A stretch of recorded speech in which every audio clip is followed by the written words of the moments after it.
cette citation d'Antonin Artaud. Un aliéné est aussi un homme que la société n'a pas voulu entendre et qu'elle a voulu empêcher d'émettre d'insupportables vérités. Fin de citation. Peut-on envisager un soin autrement? Un bateau hôpital de jour relevant de l'hôpital Esquirol de Paris, amarré pendant 7 mois, accueille des adultes souffrant de troubles psychiques. L'équipe qui anime ce soin est composée de psychanalystes, de psychiatres, d'infirmiers, d'éducateurs, de psychomotriciens et d'agents. Cette équipe défend l'approche ouverte de la folie, en réhabilitant la parole du patient. Cette approche, appliquée dans certains hôpitaux, s'appuie sur la psychiatrie institutionnelle. Clinique du docteur Laborde, dont le directeur était Jean Houry, décédé en 2014, psychiatre, psychanalyste. Jean Houry s'est inspiré de l'expérience de l'hôpital Saint-Alban, où il a débuté comme interne. Saint-Alban était un lieu de vie, dirigé par Lucien Bonafé, avec la présence de François Tosquelles, réfugié d'Espagne pendant la Deuxième Guerre mondiale. Cet hôpital, ouvert depuis 1940, accueillait des patients qui étaient actifs, travaillaient, géraient et étaient en contact avec la population du village. Ils échangeaient ce qu'ils fabriquaient contre du lait, du beurre et de la farine. Tosquelles appelle cet endroit asile à l'abri de la folie du monde. À l'apparition de la typhoïde, le directeur qui a précédé Lucien Bonafé a mis les pensionnaires volontaires à la disposition des fermes. Ils s'occupaient des bêtes, labouraient, semaient et récoltaient.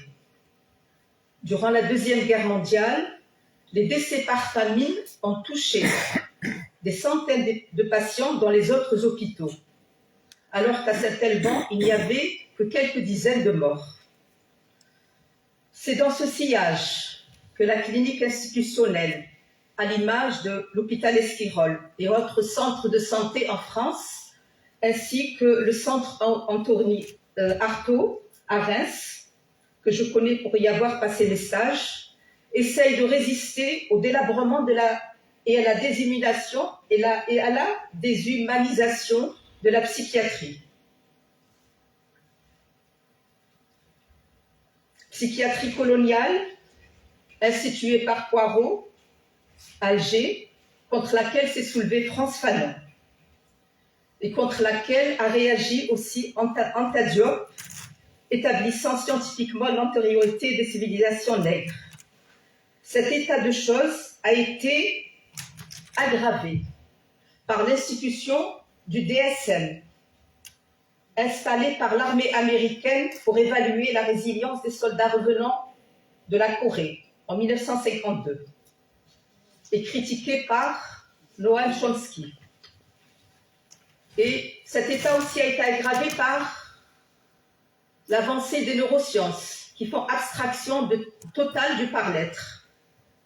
Alors que dans la culture arabo-persane et berbère médiévale, on prônait la nécessité de prendre soin des simples d'esprit et des fous. Coran, Sourate 55, verset 15. À Marrakech, dès le XIIe siècle, existait le célèbre Maristan, Sidi Ishaq, lieu d'accueil sur le plan de ceux de Damas, Alep, Bagdad au XIIe siècle, ainsi qu'à Tunis. On pratiquait une forme d'anamnèse orale complète à base de nourriture, de massage et de musicothérapie. Ces pratiques ont été importées en France seulement en 1601 à l'asile de Charenton. Les psychothérapies modernes, cette approche compassionnelle préfigure dans toutes les psychothérapies modernes.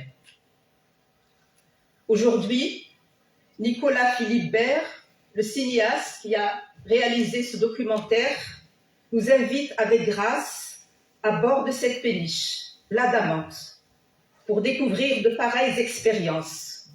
Vos idées, lors du débat, j'en suis sûre, enrichiront ces soins humains envisageables pour le sujet. Merci.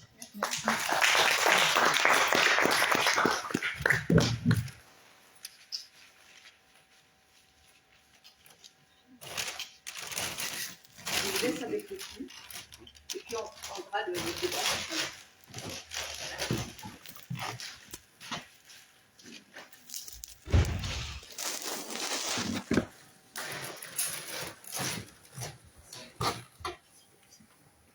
Bonne projection à tous.